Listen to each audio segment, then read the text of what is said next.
Just because you are looking for help, it doesn't mean you're broken. Hi, my name is Sidhant. I'd been wanting to find a therapist who could help me for years, even before I reached a point of feeling distressed. I had just ended a romantic relationship and I was really distraught. The distress was this feeling of, oh no, I have hurt somebody. And I was taking a walk with a friend of mine and just sharing my feelings, my distress. And she had said that she had come to Amaha, and she said, I love the place, I love the experience, the space itself is very comforting. And interestingly enough, that was pretty much the only person whose recommendation I would have trusted.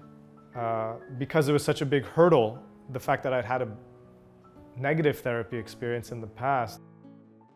Went to the Amaha website and I looked at all of the videos of the therapists that were doing in-person sessions in Mumbai, and found somebody in one of the videos, one of the therapists, who just in the video itself demonstrated so much empathy and seemed so trustable that I thought, okay, this is it was almost like I would love to be able to conduct myself with the empathy that I'm seeing in this person in the video.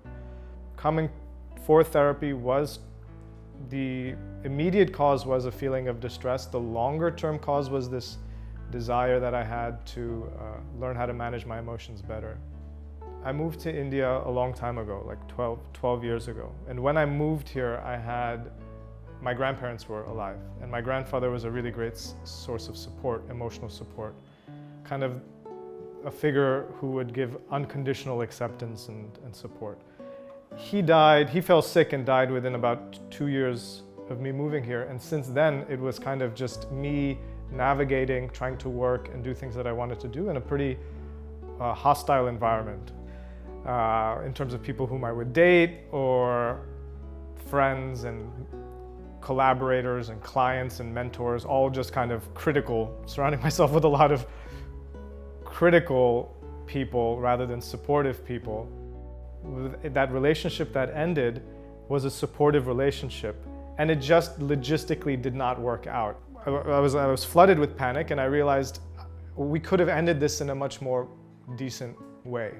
The stress that I would feel day to day was this feeling of being alone. It was really just a strong need inside where I realized if I don't take action, if I don't do something, I don't think anything will change, or if I'm able to bring about a change on my own, it would take a lot longer. I'm really ready to trust competent professional, and all the pieces are clicking, and it's kind of like I ran out of excuses. I think that's what it was. Because it was this thing, it was like, if this relationship ends, then I have nobody I can rely on. And I realized that's not a good way to live. So the first session was just very friendly. It was like sitting down with a friend, and I just desperately needed a good friend. She genuinely brought this like a very sincere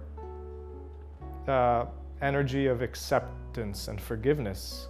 Forgiveness of the sense of, it's okay if you forgive yourself, because in a moment when a relationship is ending, we're often not acting from our kind of logical mind. We're flooded with emotions and in a state of panic, and things can get said out of deep fear.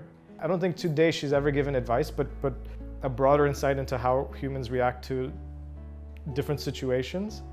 Within 1 or 2 sessions, I was already feeling a great weight lifted off of my shoulders. I came in with the mindset of, if I'm looking for a great therapist who can guide me, when the therapist can meet 3 main criteria or 3 main conditions. One is that they're being authentic, they're being their true self with the person. Second condition is being able to bring a genuine sense of accepting even what the client might feel are the undesirable facets of their personality. And the third one is a genuine curiosity, a willingness to probe into that person's inner life, and a sense of empathy for whatever experiences that they're going for. I knew it would take time.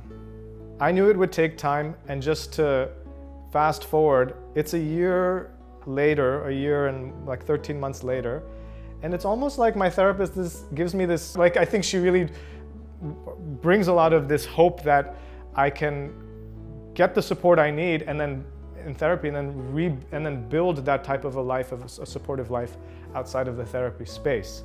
Now I come maybe once every 2 months to a session, but I still really look forward to it, and I make notes, and I'm thinking, like, these are the things that I want to work on. These are the emotional issues that I want to discuss and I want to get my therapist's opinion on.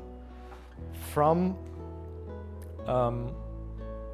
having this great experience in therapy with my therapist, I realized, oh, this is a really good way that I'm feeling, how I'm feeling in this room. I should just keep a lookout if I'm meeting new people with whom it's possible to create this type of an emotional connection, a safe emotional connection. That has been the most precious takeaway from the whole therapy process, was a very vivid, strong reference point of what emotional safety feels like for me. I'm not a big spender, just to give you the context. I'm not a big spender, so then if I find something that is very valuable and precious, I have the budget for it. This is not a frivolous expense. It's not a frivolous thing to spend money on in the least. It's really precious. When I was hesitating, because certainly there was a bit of doubt and hesitation, question I kind of asked myself, whether consciously or not, it was there in the bottom of my mind, was, if I hesitate and if I don't go, will it be for any reason other than me being scared? Hope to me is support. If I, in my life, have an emotional safety net, people that I know support me and whom I feel safe with, then I can, it's very easy for me to bridge the gap between a goal and the actions that I need to take to get to the goal. That, I think, is hope, right? Is that feeling of I can take these actions to get to where I want to be. And so that's why that feeling of support and emotional safety to me equals hope.